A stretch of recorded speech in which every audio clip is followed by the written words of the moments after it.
Sommer, Sonne und endlose Sandstrände. Die Türkei, das Ferienparadies für Millionen deutsche Touristen. Das war einmal. Die Politik Erdogans, die Terroranschläge.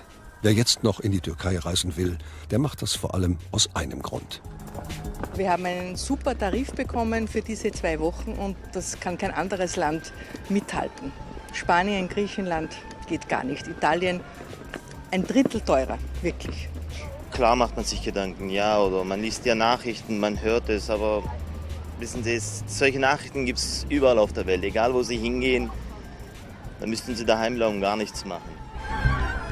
Viele Urlauber meiden die Türkei. Das war letzten Sommer so und wird in diesem Jahr nicht besser werden. Der Tourismus ist am Ende.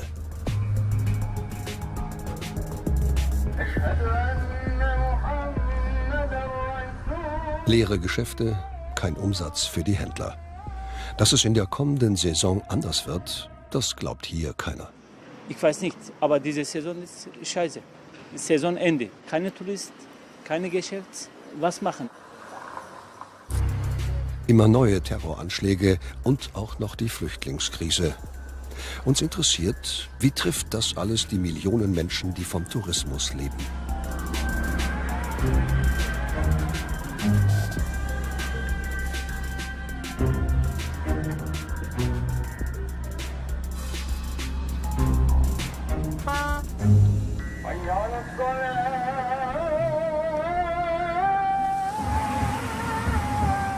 Istanbul, die Metropole am Bosporus.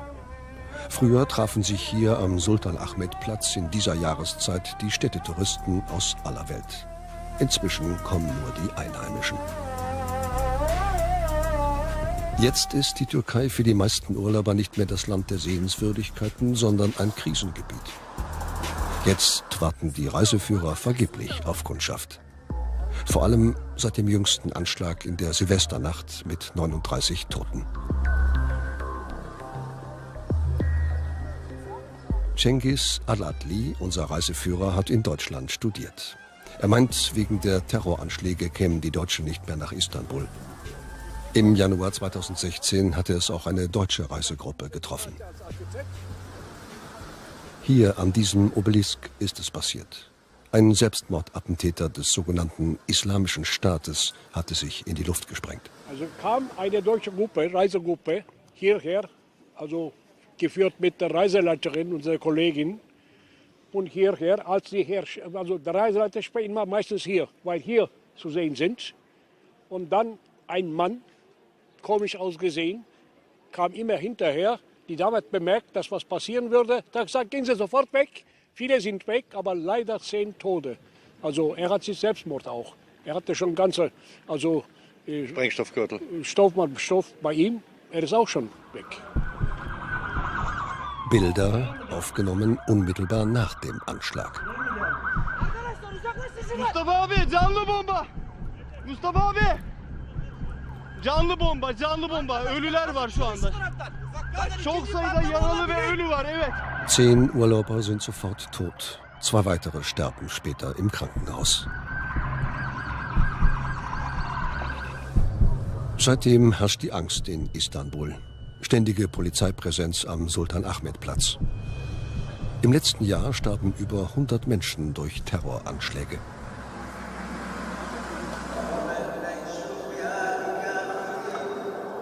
Früher drängten sich hier die Touristen. Jetzt ist es in den Sehenswürdigkeiten wie der Blauen Moschee fast menschenleer.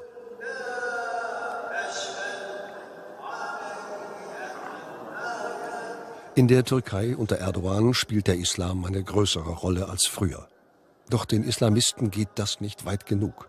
Sie bomben, weil die Türkei die Allianz gegen den Islamischen Staat unterstützt. Und die Anschläge richten sich auch gegen die Touristen.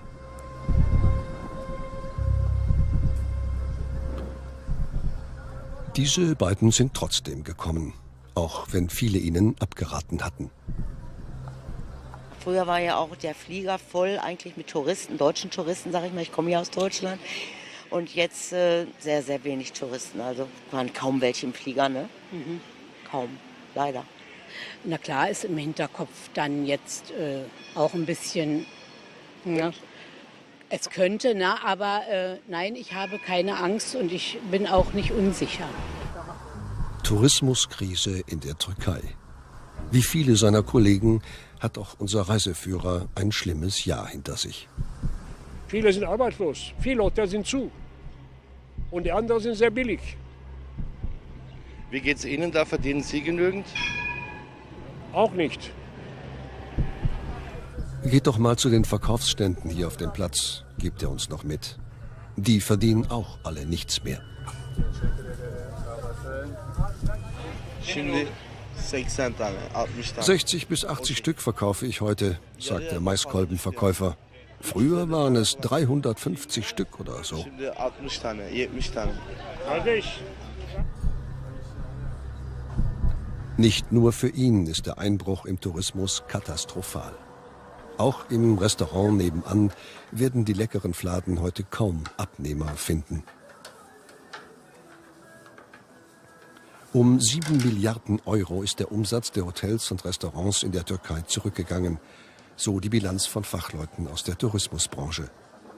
Hunderttausende hat die Krise arbeitslos gemacht. Immer mehr Menschen sind arm. Und es sind nicht nur die Flüchtlinge, die am Straßenrand betteln.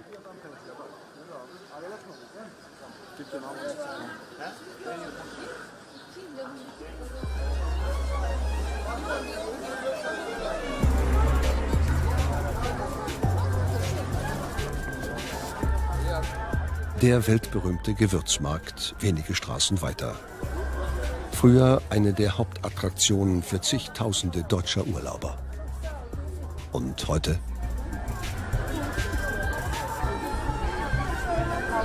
Scharfe Sicherheitskontrollen auch hier.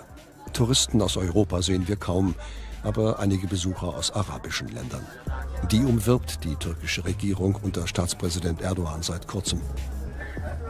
Aber auch sie werden nicht zu Millionen kommen, so wie früher die Deutschen.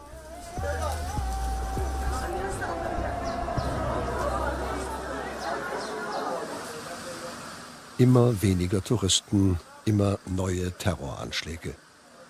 Nicht nur wirtschaftlich steht die Türkei erneut vor einem schweren Jahr. Doch wie schaut es in den anderen Touristenzentren der Türkei aus? Von Istanbul aus brechen wir auf zu einer Reise entlang der türkischen Mittelmeerküste. Erste Station ist Antalya. Früher der Inbegriff für Massentourismus. Heute herrscht am Flughafen von Antalya gähnende Leere. Hunderte Mitarbeiter wurden entlassen. Kaum Urlauber. Das Hotel Spice in Belek, rund 40 Kilometer vom Flughafen entfernt. Ein 5-Sterne-Luxushotel und gleichzeitig ein Hochsicherheitstrakt.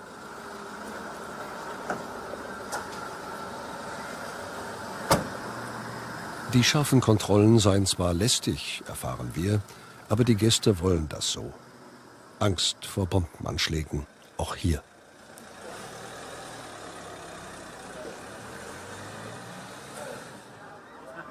Im Spice Hotel hat man die Krise zu spüren bekommen. Der Sommer 2016 war schlecht. Während sich die letzten Gäste der Saison im Pool erholen, hat Müberra Atalay, die Guest Relations Managerin, Angst um ihre Zukunft. Ich lebe hier und das ist mein 6. Jahr hier im Hotel und es tut uns natürlich sehr leid, wenn so wenig Gäste kommen. Wie ist es mit den anderen Menschen hier in Antalya, die vom Hotel- und Gaststättengewerbe leben? Einige, soweit ich weiß, von Freunden haben ihr Gehalt längst nicht bekommen oder irgendwie Arbeit verloren. Vom Personal auch dann verloren, mit wenig Personal gearbeitet, das habe ich auch mitbekommen von anderen. Das Spice Hotel in Belek ist eines der wenigen Hotels, die das ganze Jahr über geöffnet haben. Die meisten Hotels der Region Antalya schließen Ende Oktober. Ob sie überhaupt jemals wieder öffnen werden, das ist ungewiss.